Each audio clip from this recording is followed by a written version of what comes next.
Hello everyone, my name is Maria Kagal and you're watching Ukraine Breaking News, and today we're talking to Jason J. Smart, political advisor and commentator. Hello Jason. Hi, great to see you. Yes, nice to see you too, and I want to start our conversation from BRICS topic that ended yesterday. What can you say about it and about this declaration? One, I don't think the declaration really means very much. Now, it's important that I did mention that all the countries should abide by the UN Charter, which is obviously signaling Ukraine and other things. But there's another aspect of this that's really interesting. We see that BRICS routinely, for years and years and years and years, has promised that it's going to be the new thing. It's going to be the new global economy. And in fact, it is about 30% of the global GDP is engaged in BRICS one way or another. But there's something fascinating, is that those countries have shown that they're unwilling to abandon their relationships with the United States and Europe, because it's far more valuable to them than the relationships between each other. India's trade with Brazil, for instance, or with Russia is nominal. The trade, though, with India and the United States is about 15% of all their trade. They have a real interest in maintaining that relationship. Look at the other countries, Russia and China. Yes, they trade with each other, but it's about 2% of Chinese imports, 2% of Chinese exports as well. By comparison, China exports and imports from the US and from Europe, plus our allies in Asia, about 60% of all imports and exports are just with those countries. So why would China risk 60% of all their trade because it wants to have a close relationship with Russia, which produces less than 2% of its trade? It's simply not a rational decision.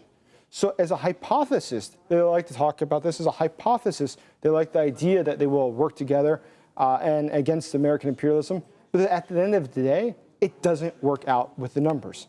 And that's why BRICS has always been a myth. It's something that sounds nice on paper. We're going to work together. But are you willing to bet your national economy on that? Do you really want to get engaged with something like Russia, which is the most sanctioned country in the history of the world? Does that help you do more trade with the West or less? Well, it doesn't help you do more trade. And China, for instance, is in no situation right now to be able to do more with BRICS. China has a youth unemployment rate that's almost 20%. It's extremely high. There's a lot of things going on with China. Specifically, we see with the banking sector, we see in the housing market as well, that there was various bubbles and serious problems. And now those banks are having real problems with liquidity. Going forward, do they want to all of a sudden switch to a BRICS currency or something like this? No, of course not. They don't want to have anything to do with that. In fact, we see that Chinese banks, due to U.S. secondary sanctions, are now refusing to do business with Russians and even to open accounts with people with what they call Russian-sounding names, because they don't want to run the risk of American sanctions. So I see no way that BRICS will become anything that's more than just a nice idea, because it's not realistic. And the war in Ukraine is one of the things helping to assure that BRICS will never take off. I agree with you, and you say in a lot of your videos and interviews that Putin is very likely to be overthrown by Russian oligarchs. And this statement is promoted from the very beginning of this war, and nothing happened yet. So what should happen to Putin to be overthrown? So if Putin were to be overthrown, the way that would go about, I would hypothesize, is that it would be due to the fact that oligarchs simply realize it's in their own interest. And why that is not the reason that you usually hear in the press, that it's just economic, they think that they would do better without Putin. It's actually much more simple. Putin is already 72 years old. His birthday was this past October 7th. And so looking ahead, you realize the man is older. At some point, he's going to die. And one of the things that's allowed Putin to stay in power for all these years is that he was able to successfully balance the oligarchs in Russia and the different factions within Russia off each other. So he's the keystone that keeps them all from conflicting. He doesn't want to have bloodbaths in Moscow. He doesn't like to see fighting there. So he's been able to make sure to maintain some sort of peace between them. But he's the key figure in that. But if you realize that after Putin, there's no longer going to be that key figure, they are going to start fighting with each other again. And the factions will start to kill each other, which is just like the 1990s were in Russia. If you recognize that this is going to come and this is going to happen, it'd be sort of unwise to sit and wait for that to happen if you realize that your faction is not going to come to power. So if you're in a faction that's not going to come to power, you can be absolutely certain that when the other guys do come to power, they are going to kill you, they're going to kill your family, and they're going to take all of your assets. So the strategically wisest thing you can do is not just to leave this to fate, it's to rather move the needle, to sit there and to make sure that Putin is removed and that your faction is installed as the new leadership. And there's a lot of evidence that this is perhaps already at play within Russia. or that the Russian leadership is aware that this is what will go down. And I give you an example. When Prigozhin went to Rostov on his way to Moscow over a year ago now, something very interesting happened. The Wagner leader was able to get to Rostov, and he was not stopped by the border guards or the police or the National Guard or the Chechens or anyone else. Nobody stopped him. And actually, when he got to Rostov, where Southern Command is located, the Russian military, if you recall, he was sitting in the street drinking coffee with Russian generals. Now, the Russian generals could have very easily called in airstrikes when he was, 100 kilometers away from the city and killed him to prevent this. He was clearly leading a rebellion. But why didn't they do that? And if you listen to the audio of what they're saying to Prigozhin, they're not telling him, we're going to arrest you or this is serious. They're saying, you shouldn't do this. This isn't a good look. This is bad. And so overall, it was a sign that they were intimidated by him. They were scared of him. But even more interesting, what did the leadership in Moscow do? We see that Putin got out of town. He fled to a different city. Those around Putin, the top people, Medvedev, Kirill, the head of the Russian Orthodox Church, and a number of others, made no statements whatsoever. Total silence. And why was there total silence? They weren't sure what was going to happen. Perhaps Prigozhin is going to come to Moscow. Perhaps Prigozhin is going to take power. And do you want to be on his bad side? I don't think it's by chance that the Chechens had to go, I think it was a total of 100 kilometers, and they said it took them more than 8 hours and they weren't able to make it to Rostov. Do you think that's true? I don't think it's true. I think that very well, Kadyrov, the head of the Chechens, understood if they got there, they would actually have to fight, and that would probably not go well for them. But secondly, how about if Prigozhin does come to power? Do you really want to be on his bad side? Do you want to be enemy number one for him? I'm sure that Kadyrov does not want that. Kadyrov, like all the other strongmen, like all the dictators in this world, has only one objective. And his singular objective is to maintain power, to make sure that he's not killed or overthrown. So I think he was looking at the situation saying, I have to secure my own future first and foremost. So within the Russian leadership itself, a regime change in Russia could happen literally any day. And it's very easy to organize. It's very easy to imagine.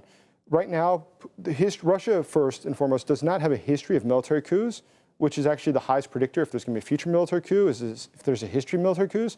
Russia does not have a history. And Russia is much more controlled by the intelligence apparatus, which, as you're very well aware, is merged with the Russian mafia and operates as a global cartel. But that one is very close to Putin. But at the same time, within the senior leadership, it's very hard to ascertain what they're thinking. But we see signs of dissatisfaction. We see that Putin has appointed the intelligence services to do important things. For instance, to expel the Ukrainian soldiers from Kursk Oblast. They put the leadership of that into the hands of the FSB. But the FSB has failed to do that. And there's one failure after another. And as this continues, as there's more and more problems and Putin trusts them less, I think there's a good chance he'll start firing people. And when he starts firing people, as we saw recently with the military leadership being fired or being arrested for corruption, it starts to create serious internal problems where people trust the president less and less and less. And so I think that ultimately, I don't think they would just do it out of spite or to help Ukraine. But I think that if they think that their own futures are going to be challenged. But don't you think that people in Russia are very passive at this point?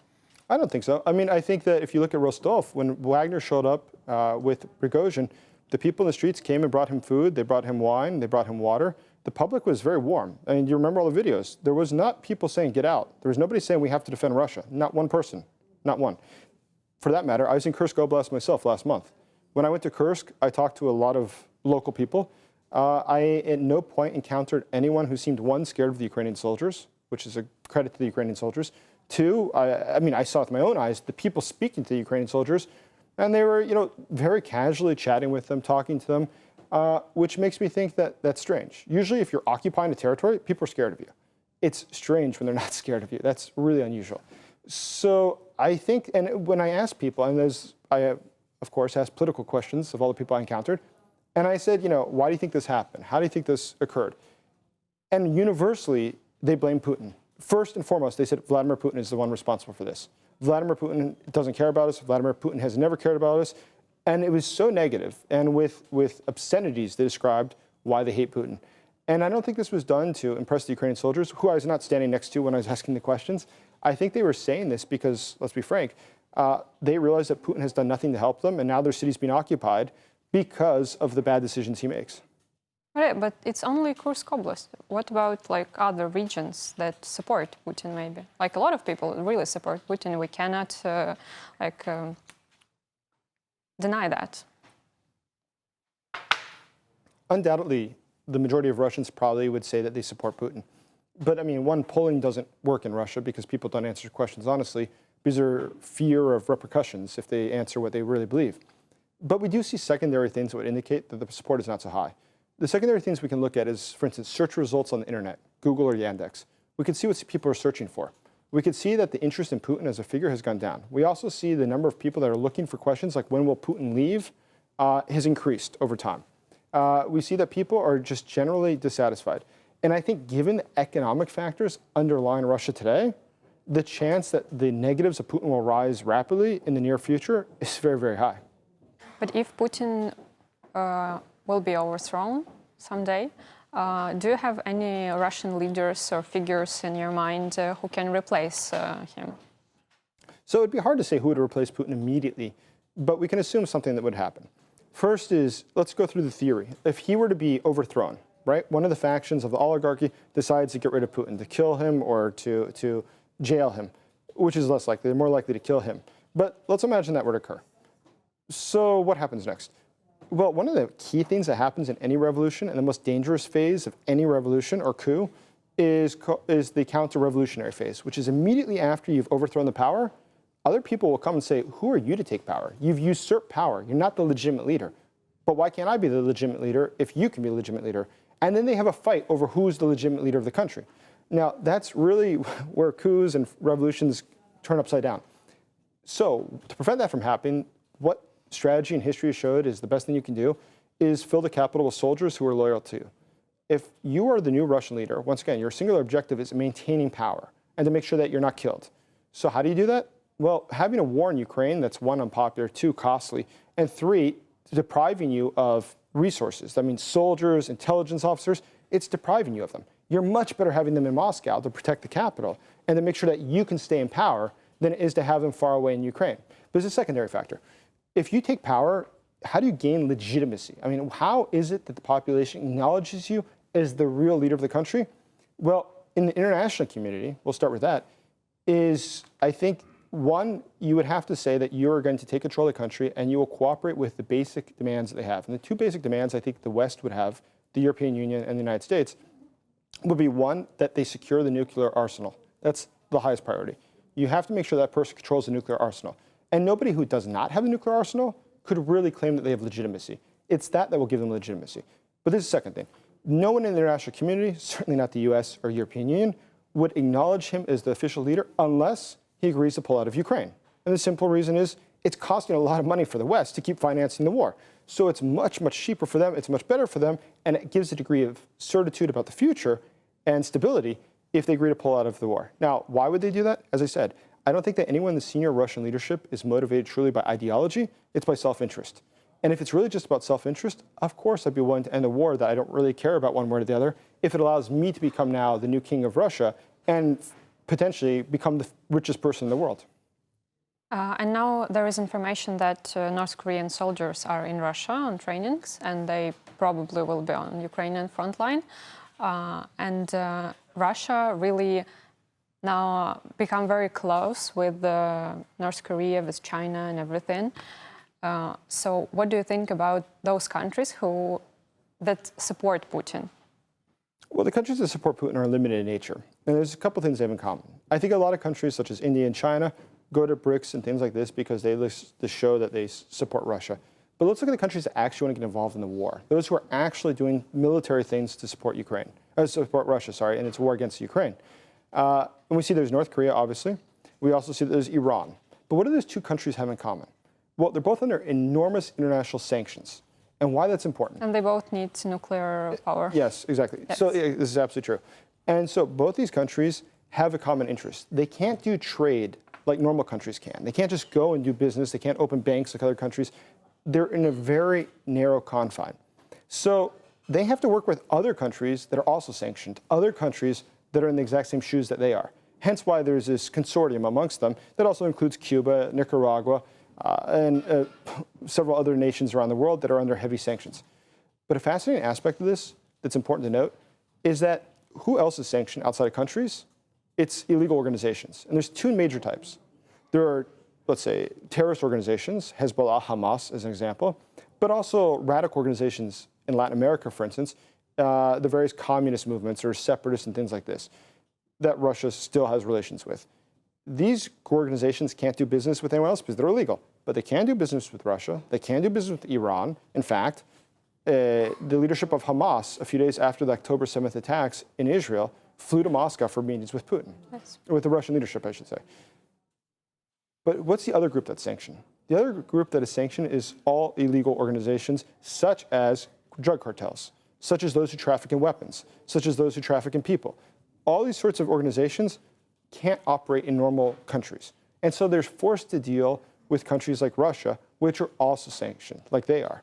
And so this cooperation between them is really the only hope that Russia has. It has to operate in this gray area. It has no ability to work in the international community as a normal state. So overall, what does this mean going forward? It means that Russia's options are limited. If there were a significant economic crisis, for instance, in Iran or in North Korea, if there was going to be some sort of destabilizing event, this would totally affect Russia's ability to wage war. Russia is highly dependent on just a couple of countries. Without them, Russia has significant problems that there's no easy way to overcome. And some time ago, I would say a long time ago, there were discussions about the possibility of Russia falling apart and dividing into smaller states. And now there are no talks about this, but maybe you have some thoughts about it. So the breakup of Russia as a country, it is truly a colonial power. I mean, despite what many Americans or English speakers might think, they're not all ethnically Russian nor white. It's an incredibly diverse country. I mean, well over 150 different ethnic groups live there, and it truly very, very diverse. But I don't think it'll break down on those lines. I mean, some regions have wanted to break away for a long time, like Chechnya, which is often cited. But there's a different reason that I think it will break up and has nothing to do with that. And it's very simple. If you look at the major oblasts that produce the majority of the wealth for the country, specifically those in Siberia, where the gas comes from, where the oil comes from, those oblasts have very low populations. They're not, filled with cities like the size of Moscow by any means. But let's imagine you're a regional leader there, or you own the gas company there, or you're the representative. There's a very good chance at this point that you also have a private military company. And the real reason you have a private military company has nothing to do with the security of Russia. It's about securing your own future. And these private military companies, which I think for Putin's own stability was one of the worst decisions he's made, is now you've allowed these different groups, these different oligarchs, to have their own little armies. And those little armies can easily fight with each other. Now imagine if there was a serious economic situation in Russia that caused the Putin regime to fall, as an example, or to become destabilized, and they were unable to pay the military, or the soldiers were unwilling to fight. There's no reason to think that the oligarchs cannot finance their own private military companies to, per se, succeed from Russia. Why would they do that?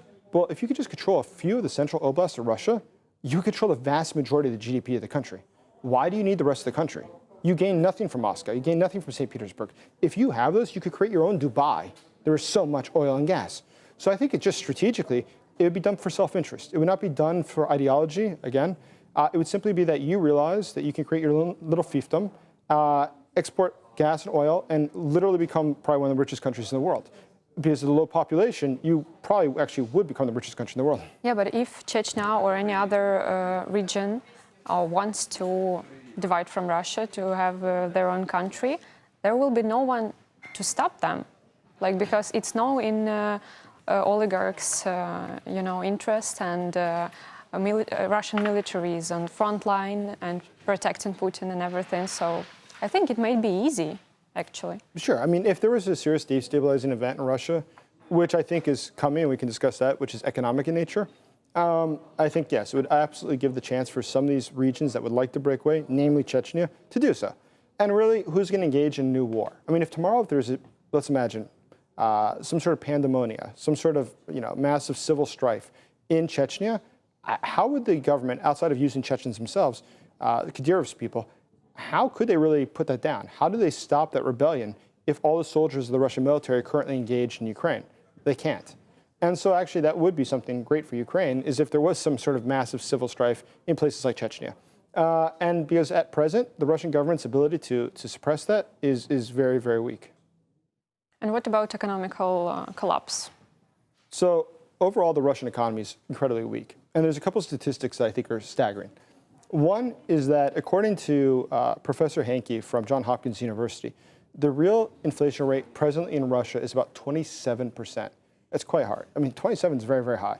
The Central Bank of Russia, as you recall, changed the key interest rate from 8% earlier this year to already it's going up to 21%. Some banks are requiring now a 50% down payment for buying properties, as an example. But there's another thing that's going on. Oil prices are going down. The Russian national budget is calculated to be balanced at $72 per barrel. Current projections are that it'll fall to about $50 per barrel. And the reason is simple, is that Saudi Arabia is upset that the other OPEC plus countries are not maintaining the target price of $100 per barrel. So they're driving on the price as low as they can to force out the small competitors in OPEC plus to make them feel economic pain.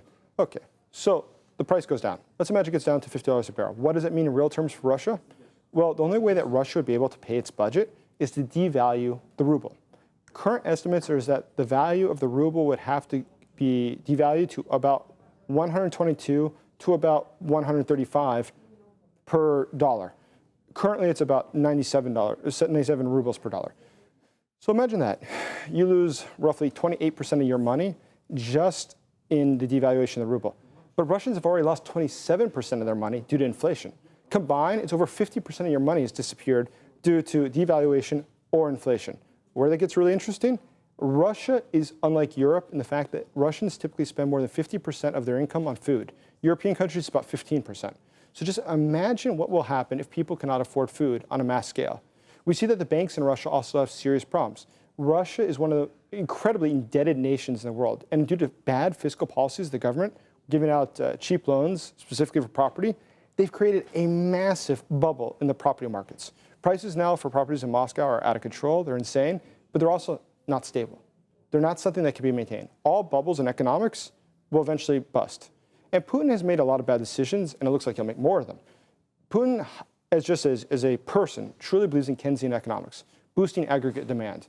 And what that means is when the war started, you remember a couple days after the war started here, Putin gave a speech to the Russian population, talking a lot less about the war and more about how he's going to spend more money domestically, essentially so people didn't feel the sanctions, to help people with social programs, to build buildings, to renovate things. That's great. The problem is you're printing money to do this. You're spending more and more and more money. And that's why Russia's unemployment rate today of about 2% is not a sign that things are good. Quite the opposite. It's a sign of extremely high inflation.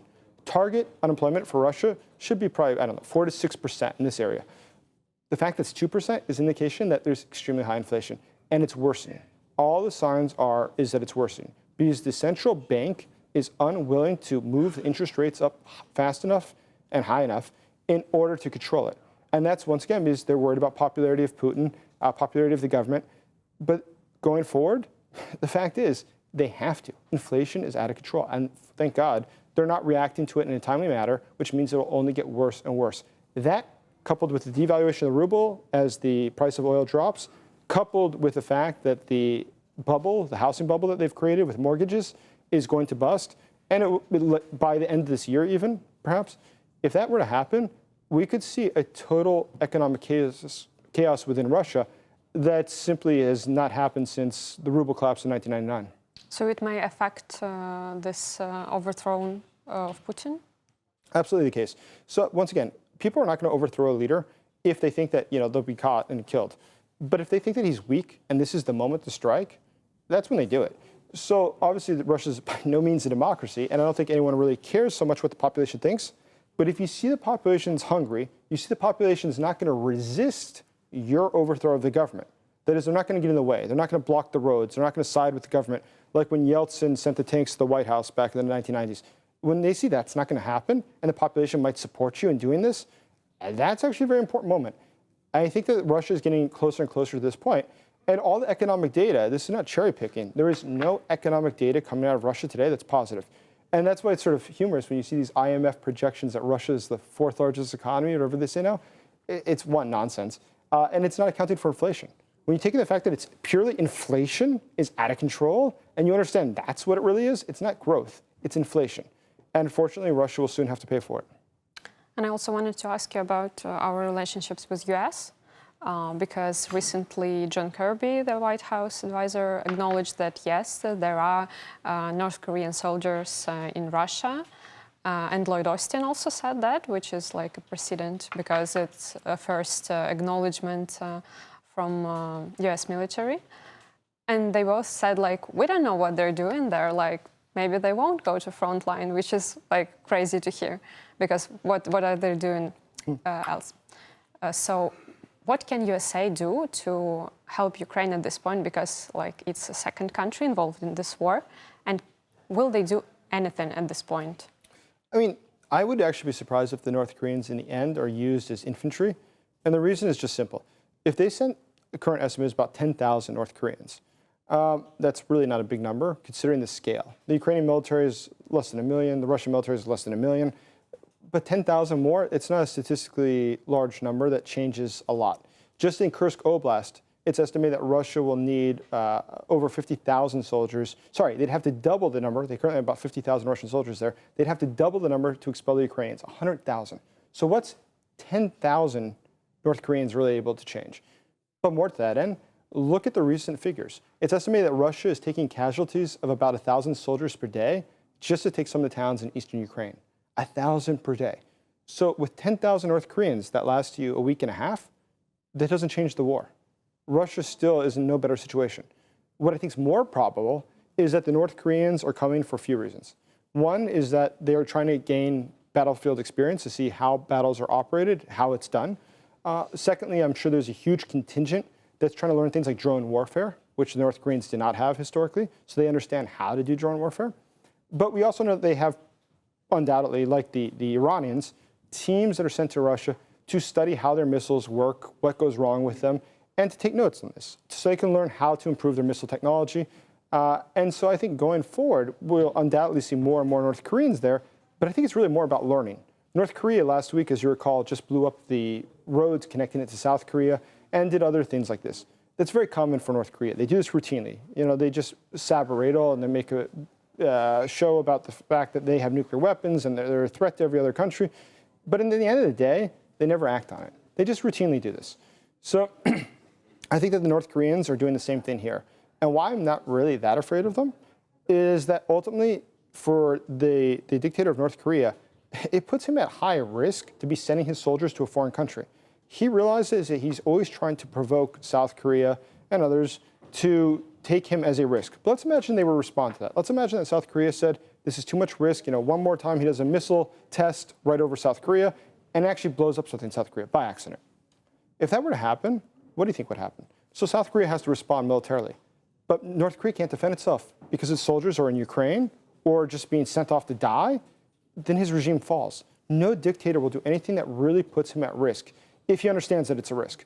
And I think that North Korea's ability, the North Korean dynasty that's been in control now for so many years, understands very well that it provides them no benefit whatsoever to send their people to die, and it just puts their own regime at risk. Yeah, but it can be a good situation for our Western allies to help us, like, militarily on the front line. So they can say, like, there are North Korean soldiers in Russia, so we can send also some help to Ukraine and send their soldiers. But I think that I don't think they'll send soldiers, certainly not. But I think that more likely is to have a secondary effect, two different effects. The primary effect is that I think South Korea will probably send more assistance to Ukraine. As you know, they've been debating for 2.5 years what the assistance they should send, more or less, humanitarian, military, etc. But there's a secondary factor, which is actually not so good for Ukraine, is that now South Korea, which is a close ally of the United States, has a very legitimate reason to be requesting more weapons from the United States, because we've identified North Korea as being a partner in this crime of Russia. So if the Americans come to the conclusion that perhaps this is some sort of a nexus, perhaps it's North Korea, Russia, and China somehow involved. If that's the case, then absolutely we need to arm South Korea more. The problem is that there's simply not enough arms for everybody. The reason that Ukraine doesn't have more ATACMS right now, as an example, is simply there's not enough being produced to send them to Ukraine. And so, there is Israel also. But yes, Israel is obviously taking a huge amount of U.S. support as well. So the U.S. has a lot of global interest. And if South Korea is put into a situation where it could be attacked, or it appears that it could be attacked, or that it's a greater risk than it was before, then requesting more assistance from the US and Europe would be a very reasonable thing for them to do. But that could actually deprive Ukraine of some weaponry.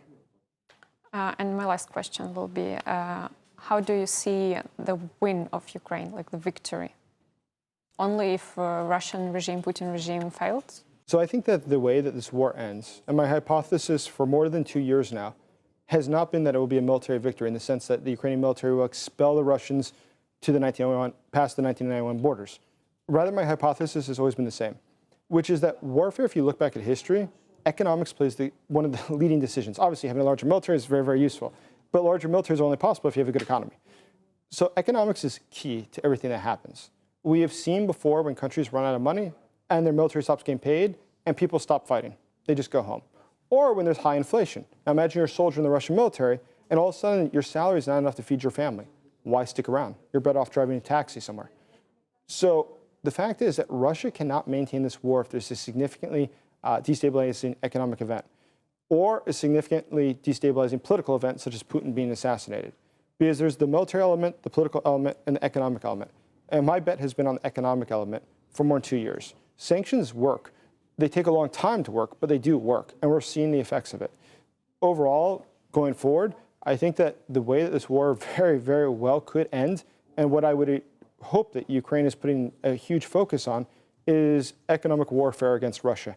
How is it that we can make sure that the Russian economy is so damaged that they are unable to continue waging war? That is the secret to success. Simple battlefields, Russia will endlessly find more people to go fight in this war. As you saw, they've recruited huge numbers of people from Sri Lanka, Nepal, and other countries. But what they cannot do, that's people. They can pay for people. But if you don't have money to pay for people, you don't have mercenaries. You don't have a military. And if we can attack the Russian economy sufficiently enough, that's where Russia is forced to end its engagement in the war. Thank you very much for the interview. It was very interesting.